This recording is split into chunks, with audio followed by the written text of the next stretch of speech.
Hi, welcome to Blogging Heads TV. This is Culturally Determined, and I'm your host, Aryeh Cohen-Wade. And my guest today is Sarah Jones. Sarah, could you introduce yourself? Hi, I'm Sarah Jones. I'm a staff writer for the New Republic, where I mostly cover politics. Thank you for coming on today, Sarah. The reason I wanted to talk to you is because you wrote a really interesting piece on kind of the media controversy of the week, which is about Kevin D. Williamson. And we're going to talk about some of your other pieces as well. We're going to talk a little bit about Stormy Daniels and pornography and how that's connected to the First Amendment, the teacher strike in West Virginia that ended a couple weeks ago, and also whether there's such a thing as Twitter feminism. So why don't we start? So for maybe if you spend time on Twitter, you've heard about this controversy. If not, perhaps not. But can you kind of explain for people who aren't aware, who is Kevin D. Williamson? Why are we talking about him? Right. So Kevin D. Williamson, he's a conservative commentator, a roving journalist, I think, or was his exact title at the National Review. And he's written for the National Review for a really long time. He's written a few books as well.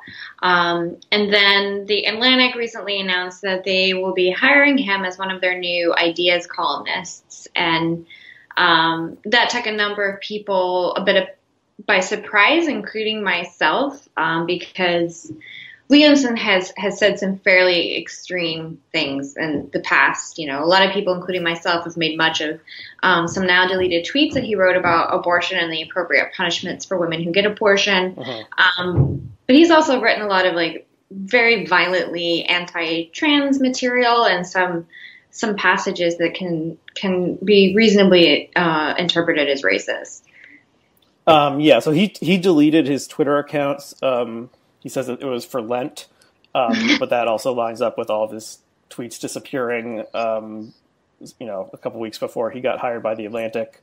Yeah. So the one that has people most up in arms is about abortion, and you can correct me, is something like someone was asking him what the proper, if abortion was made illegal, what the proper penalty would be for women who got an abortion under that regime, and he said something like, hanging would be nice, or yeah, he said I have hanging more in mind.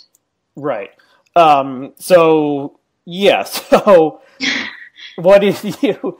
I mean, in some ways, so Williamson, his persona is kind of he's the hard cynic asshole of the conservative intelligentsia. That's kind of the role he played. So he won't sugarcoat it, and he tells it like it is, that type. And actually he was on Blogging Heads a couple times in 2011, and when this controversy popped up, I looked in my email to see if I'd ever exchanged emails with him, and I hadn't. But I did have a conversation with a fellow coworker, which I was saying that if we had him on again, we needed a liberal who was a real asshole to go up against him, because he was someone who's kind of keeps it friendly and doesn't go for the jugular. Wouldn't be a good pairing with him. I suggested Matt Iglesias at the time. And I would see that. It never happened, and he was not invited back on. But yeah, he's one of the few people to where I had a specific memory of him being extremely off-putting just through his public interactions on Blogging Heads TV. So what do you think of that, about that aspect of it? He just kind of telling it as it is, and this is the real conservatism, not beating around the bush with what conservatives really believe. Yeah, so I mean, when his hire was announced, people made much out of his abilities as a writer and his sort of intellectual abilities, but he's essentially just a troll. He can be an eloquent troll upon occasion, but he is a troll. That's the function that he served for a very long time. And I think his writing, as venomous as it often is, really taps into something in the conservative movement. He says some pretty horrific things by any objective standard, and yet you can see that the conservative movement is not generally too upset by anything that he said. It certainly didn't disqualify him from earning any of this admiration for his abilities as a writer and a thinker, which I think is particularly telling. Yeah. So some of the other things the case against him, he said that Bernie Sanders advocated for national socialism or nationalism socialism, so kind of like a joke on, the Nazi Party, and he said that Laverne Cox had like mutilated herself and wasn't really a woman. So yeah, but the other angle of this is that he is a never-Trumper, and there's this weird dynamic where the people who run the mainstream like opinion journals in this country, who we take to be largely like center left, just have this real soft spot for the never-Trumpers, despite the fact that the never-Trumpers represent like 2 to 5% of the country at most, and probably less than that. And do you understand? Do you like have any thoughts on that? Yeah, it's fascinating to me because, like you said, they don't really have a constituency. They have a constituency maybe inside the Beltway or in parts of New York City, but that's it, really. And I think it's just sort of become this standard for what more mainstream outlets consider to be an intellectual conservative. At least you'll criticize Donald Trump. That seems to be how it goes. And the actual substance of their views is frequently not all that far removed from things that Trump has said or from things that some of Trump's more noxious allies have said. But, they'll criticize Donald Trump. And so you get someone like Kevin D. Williamson at The Atlantic. Yeah, or Bret Stephens and Barry Weiss at the New York Times, or Megan McArdle, who's more of a libertarian than a conservative, was hired by the Washington Post opinion section recently. Yeah, it's just so like the thing that would like really challenge like the liberal readers of the Atlantic, the New York Times, would be like someone making the like affirmative Donald Trump case, and since 45% of Americans voted for him, surely they can find a couple of these people out here in this great country. And the fact that it's just these never-Trumpers who, they have no like popular support. They're just like an irrelevant, totally politically irrelevant wing of the GOP, and like, I can't explain it. Yeah, I think that there's this sense. They know enough to know that if they actually hired a pro-Trump columnist, that individual is probably not going to meet their editorial standards. And they aren't generally willing to go that far. You did have the Times turn its section over to like letters, I think, that have been sent in from Trump supporters, which is pretty close. But you're just not going to find a Trump supporting columnist who's going to meet probably the standards of The Atlantic, or at least that's what I thought. And then they hired Kevin Williamson. So who knows at this point where the line is? It's getting increasingly difficult for me to discern if any of these publications have a line at all. Yeah, I almost wonder if like the affection that and Jeffrey Goldberg, the editor of The Atlantic, released there was an internal email that he wrote about this that got leaked, in which he was like, I often disagree with him, but I find his writing fascinating, and like this kind of thing. It's almost like the liberals in power want to believe that conservatives and conservatism is like better than it actually is, and that like the true intelligent conservatives, like they can see through Trump, but they have like their own coherent ideology. And sorry, my cat just jumped up. And this is kind of like, Trumpism is like an aberration and isn't the real conservatives, because like I know conservatives, I went to college with them, and they're not that bad. So it's like maybe it's a way of like kind of fooling themselves that these Donald Trump isn't the real conservative. Bret Stephens is the real conservative, when all the evidence indicates it's the opposite. Yeah, it's like it supports this sort of Sorkin-esque view of the world that they want to believe, where, there are reasonable people across the aisle and you can reach across to them. And of course, like, I'm personally very far to the left, so the way I look at it sometimes is because they don't actually diverge from conservatives that much on certain issues.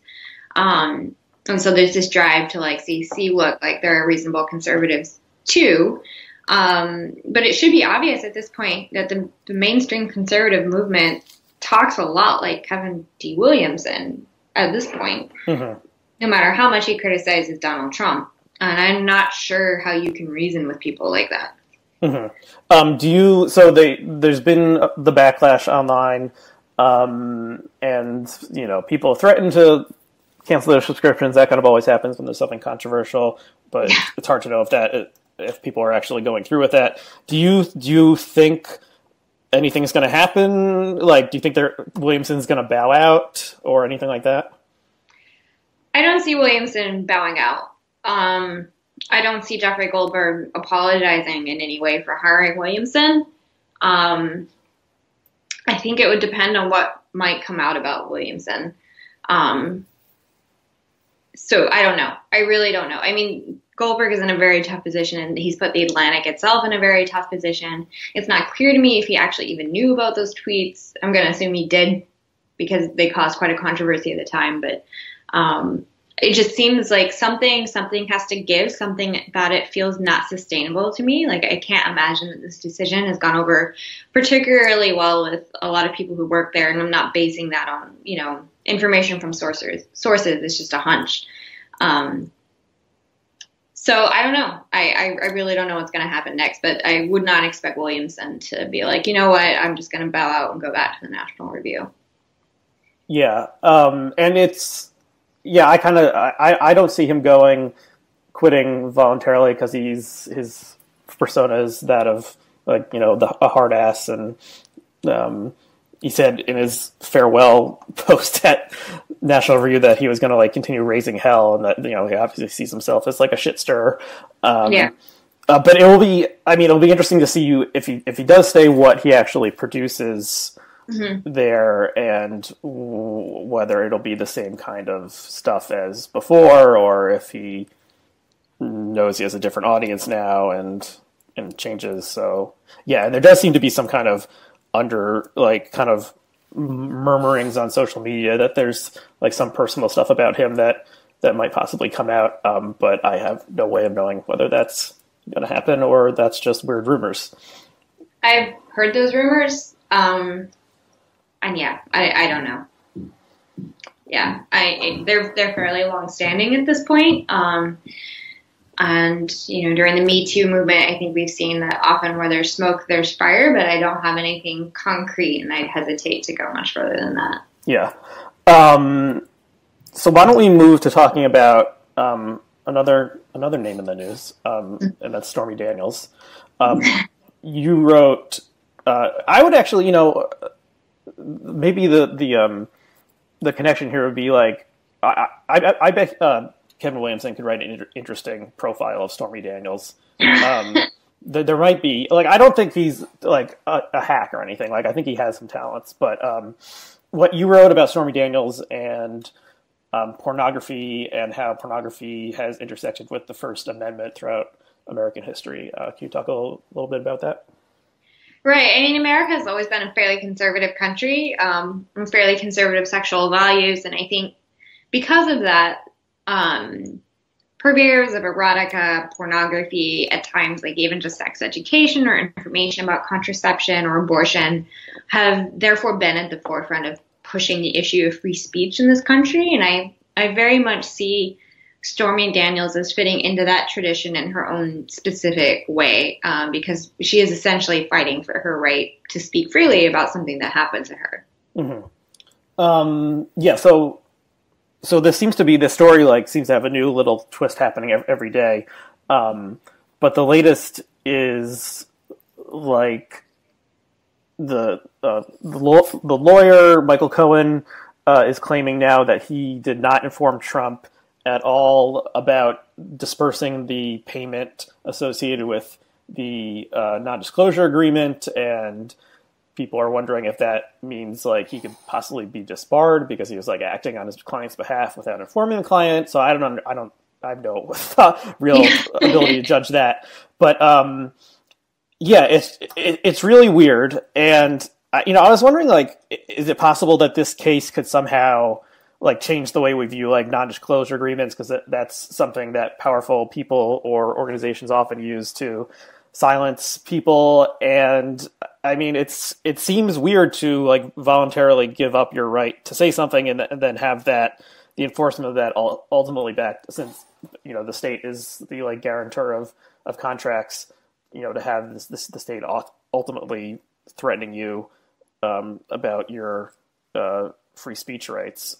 I didn't go to law school. I don't know. Do you have any thoughts on that? Like, is there some way that NDAs could be found to be unconstitutional? I also didn't go to law school. I think, though, the specific situation with the NDA, it also harkens back to the Me Too movement, because we've seen the way that NDAs can be used in a really abusive and manipulative fashion to protect the powerful and harm people who don't have the same level of power. And I think we see that again in the Stormy Daniels situation. Whether or not there can be anything legally done about NDAs, that's not necessarily an area of expertise for me, but I should hope that is a question that more people start asking, and if that is, a possibility, that would be great. Yeah, I mean, it's super screwed up that you could, like take a job and they, as a requirement of employment, they make you sign an agreement saying that you won't, speak about it, speak about what happened during your employment afterwards. That seems un-American to me. Yep. So can you talk a little bit more about the history of like how, like, the pornography and things that were things we consider pornography today, things that were considered pornography back in previous eras, ended up like strengthening First Amendment guarantees? A little bit, yeah. So, I mean, the Comstock laws are a really interesting way of looking at that. They censored a lot of material that we would these days generally find pretty harmless. So, not just erotica or even information about contraception, which but and some anatomy textbooks. There were restrictions on how you could go purchase them, and this was all, of course, disseminated through the post office. So it became more difficult to mail certain textbooks or certain pieces of information to people. And it's a pretty clear, we would call it clear evidence of government overreach. That is not generally how, some people did view it this way, but it's certainly not how Comstock himself viewed it or how his allies in government viewed it. They viewed it as, they were protecting society from moral decay. Obviously, those laws didn't stand forever.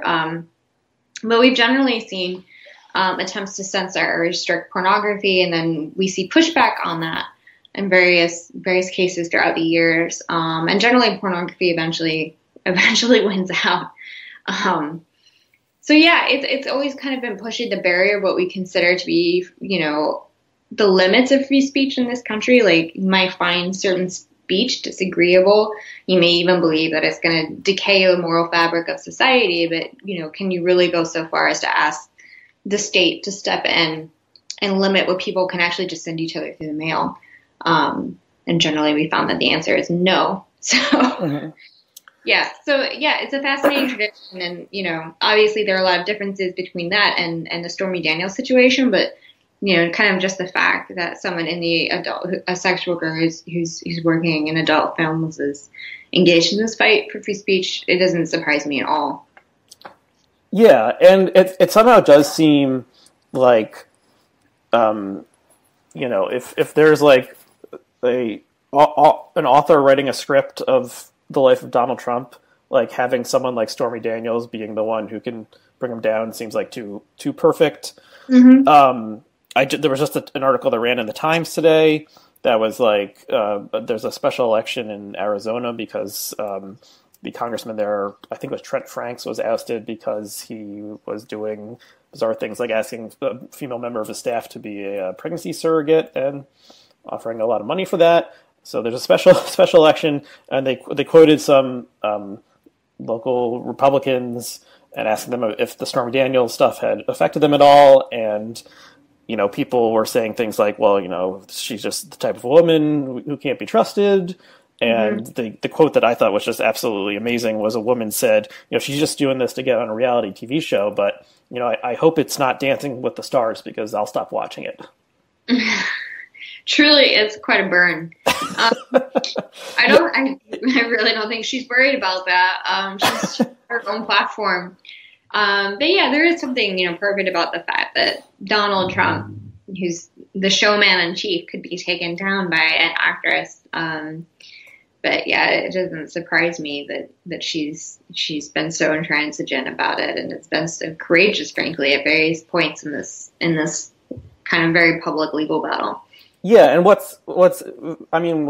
courage is admirable, and her frankness is admirable, and she, I mean, this has been written about. I can't remember who wrote the piece, but comparing the lack of shame between Trump and Daniels, and one of Trump's secret weapons is that he has no shame. He'll do anything. He'll mock a disabled person. He will, just, you can't shame him into saying things like, you can't say, Mr. Trump, this is unpresidential. He doesn't care about that. And he's been able to exploit that successfully. And then you have, a adult film actress who doesn't care if someone on Twitter calls her a whore, she'll retweet that with a joke. So they do seem almost like perfect combatants. Right. Now. I mean, she has less power than he does. She's had to develop a really thick skin. I mean, even if she weren't in adult films, if she was just a woman out in the world, let alone a woman on the internet, it generally helps you cope with things if you can throw a bar back from time to time. Yeah.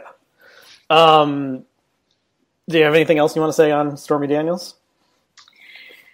Yeah, it's in a lot of flux, so it's kind of difficult to know from day to day what there is to say about it.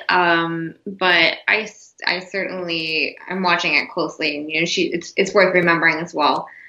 She's not the only woman who's pursuing legal action against Trump. Of course, many women have accused him of sexual assault, and I think at least one of those lawsuits for defamation is going forward. And then I think Karen McDougal is also pursuing legal action against him. So.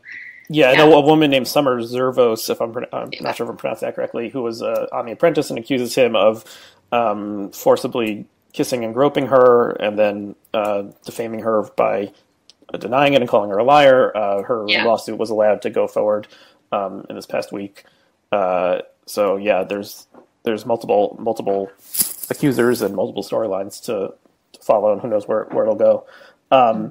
So a couple, it was last month, right? It was March. No, sorry. It was February when because it's March now. Yeah. It was February when there was a teacher strike in West Virginia, and you covered this in the New Republic. It got some national coverage, but there was a lot of people saying why are we not hearing about this more? Some of that is the Trump circus always seems to credit anything else. But I think by the end of it, people were starting to pay attention to this. So why do you think this is an important story right now? Right. I mean, there are a lot of different angles to it. I mean, Jim Justice is the current governor of the state of West Virginia. He's also the richest person in the state. He flipped parties from Democrat to Republican, and he's very fond of reminding people that he is friends with Donald Trump. And of course, this is a state that Donald Trump won heavily. So there were already a lot of national angles to that. Is West Virginia the state that he won most lopsidedly? It might be. I can't actually remember that off the top of my head, but it's definitely, he won very comfortably there for sure. And then you have this teacher walkout, which definitely didn't happen overnight. The organizing had been going on online for months. There had been isolated walkouts in the southern coal counties a few weeks before there was a statewide walkout. But I think it was definitely the first statewide teacher strike in the state's history, which is worth noting on its own. And they achieved not all of their demands, but a good number of them. And right now, at least, it seems like kind of one of the most lasting implications has been that it's inspiring similar teacher protests in other states. So teachers in Oklahoma are planning to walk out for at least one day next month in response to similar problems, underfunded school, low pay. So a lot of schools in Oklahoma only meet 4 days a week because they're so strapped for funds. It's a really dire situation. And while all this has been going on, the state of Oklahoma, at least, has been funding voucher programs, which, that money comes at the expense of public schools. So they're protesting. Teachers in Kentucky were also sort of threatening a walkout. It seems like they have actually killed the bill that they wanted to kill. We'll know for sure tomorrow. But that was a successful example of direct teacher protest, and a few counties, including some of the coal counties in eastern Kentucky, actually did close school to allow teachers to go to weekly protests in Frankfort. Teachers in Arizona had a sick out recently to protest their own conditions there. And generally, when I talk to people in these states about, why are you walking out? What inspired you to do it? Of course, they have their grievances, but West Virginia, the example of West Virginia always comes up. And people have directly cited it as inspiration for them deciding, a walkout might actually be feasible, a way of achieving their demands. And I think that's incredibly important. Mm-hmm. This was like a wildcat strike, right?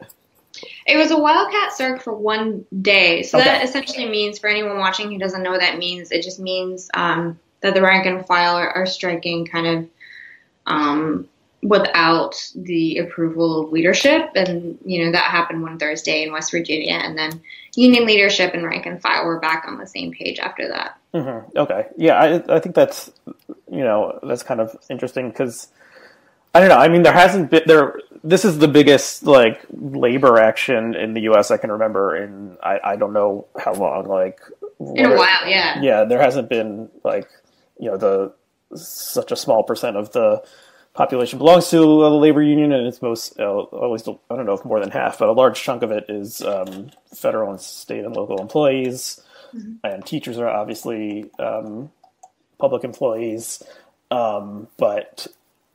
Yeah, I mean, there was like a New York City transit strike like in the mid-aughts that I recall, but really no other ones are coming to my mind right now. Yeah, so this is just, I think it's inherently significant and interesting, but it does make me wonder, like, is the union movement, like, are public employees really the only place where the union movement has any sway anymore because so few workers at private companies belong to unions? Do you see that changing at any time soon, or what do you think? I know some union organizers that I've spoken to are hopeful that it will encourage more people to join unions now that they've seen what a union can accomplish when there's high membership density in a particular sector. It's too early to know if there's really going to be a bump in unionization after this, but I do think it's a possibility. It's definitely something to watch. I think it's also worth remembering too that there's a lot of labor organizing that happens outside the kind of the auspices of a traditional union, like domestic workers organizing, farm workers organizing. So there's actually a lot of labor movement going on at the moment. It just doesn't always happen in traditional ways. Mm-hmm. Yeah, that's interesting. And one of the few places that seems like right now where there is like forward action in terms of unionization is among journalists and those who write for online places. So like just today, The Onion and the Onion AV Club announced that they were going to unionize. And yeah, that's just kind of interesting, even though it's a very small number of people compared to most other industries. Yeah, and who knows, maybe that will lead to more labor coverage at a lot of these national outlets now that their own members are unionized. Mm-hmm. Why don't we hit our last topic, which is an essay that you wrote a couple months ago about Me Too and Twitter feminism and whether it not it exists, and I think you said no. It's kind of, you were reacting to essays written by people like Katie Roy-Fee, Andrew Sullivan, and Caitlin Flanagan, where they kind of saw Twitter feminism as like a threat, and you were objecting to the term they were using. Yeah, I just, I would certainly never deny that people can be prone to excess on Twitter or any other platform. That's definitely true. We don't see as many like coordinated pile-on campaigns as we used to see on Twitter. But I don't even think that, the historical existence of those instances really points to the existence of Twitter feminism. It seems like the term itself is a way to depoliticize the criticism that they're receiving. It's very easy to dodge criticism if you just sort of tell everyone, my critics are just this mob. They get hysterical. They just pile on people. It's a way to refuse to engage with the substance of what people are actually saying. Yeah. I mean, it seems to me like there's a new energy that, Me Too unleashed, or kind of maybe it was there already, and that just kind of brought it to the forefront of feminist action, and people and a lot of these people also do spend time on Twitter and are on the media, in the media. So like the thing where Nicole Cliff offered to pay for reimburse people who had articles at Harper's who wanted to withdraw it because Katie Roiphe was rumored to be about to out the maker of the Shitty Media Men list, and actually she outed herself like later that week. So that was kind of like a kind of social media event, and it wouldn't have happened in the same way if Twitter wasn't there. And there's just been a lot of other kind of stuff like that. So I whenever there's like Twitter mobs mentioned, I think to the So You've Been Publicly Shamed book by, his name just went out of my head. Ronson, right? Yeah, John Ronson. And the social media pile-on like is a real thing, and it can happen to people of any political persuasion. So I wouldn't want to deny that when it's clearly happened. But yeah, at the same time, it's not a mob of people. And as far as we can tell, like everyone who has become the focus of some kind of action because of Me Too, like, is guilty and deserves some kind of punishment after like skating by for years or decades. So I'm not fearing the witch hunt. Yeah, I mean, I think I think it's always wise when we're thinking about these issues to be wary of a witch hunt, to think very critically about the way that we're going about addressing these problems. I think that's fair and good, and we should be doing that. It's just there, and I'm generalizing, and I admit that, but I would say that generally when there are long-standing rumors about an individual, and they recount the same sorts of stories over and over and over again, generally in my experience, there's something to that. Maybe it's not exactly as reported, but like something is generally going on, and people resort to these sort of whisper networks because they don't have power in other respects. And generally the subject of those rumors does have power that, the people whispering about him doesn't have. And that's why we have the situation that we have. That's why it's so lopsided. And I think we've seen it borne out over the course of this movement and reporting being done that, usually people are onto something. And I feel like pieces like Roiphe's are trying to minimize that in a way, just because maybe people express themselves sometimes in a crude way, or in a way that is sometimes aggressive. Maybe we should think about how we express ourselves. I don't think there's necessarily anything wrong with that. But Katie Roiphe's central objection seemed to be that anyone was criticizing her at all, which I don't have a great deal of patience or respect for. Yeah, it is. It is remarkable how a lot of these people just turn out to be like giant babies, and they can't take the heat, and they've been like cosseted and protected for so long, and then one of the salutary effects of Twitter is like, if you say something really stupid, like, you're going to hear about it. And yeah, there's a system of immediate checks and balances. And I think too, like, when you've been told for a very long time that you are a brilliant writer and a brilliant thinker, you eventually start to believe that. And so when people like poke holes in that, you're like, well, that can't be true. So hopefully that doesn't happen to any of us and we stay humble. But I think that was part of it. Like they've been in this lofty position for so long that it just seems completely bizarre to them that people would say the sort of things that they've said about their writing or their arguments. Yeah, and I'm a firm believer in the ratio. And for people who aren't on Twitter, that's when someone tweets something and they get a lot more replies than they get retweets or likes.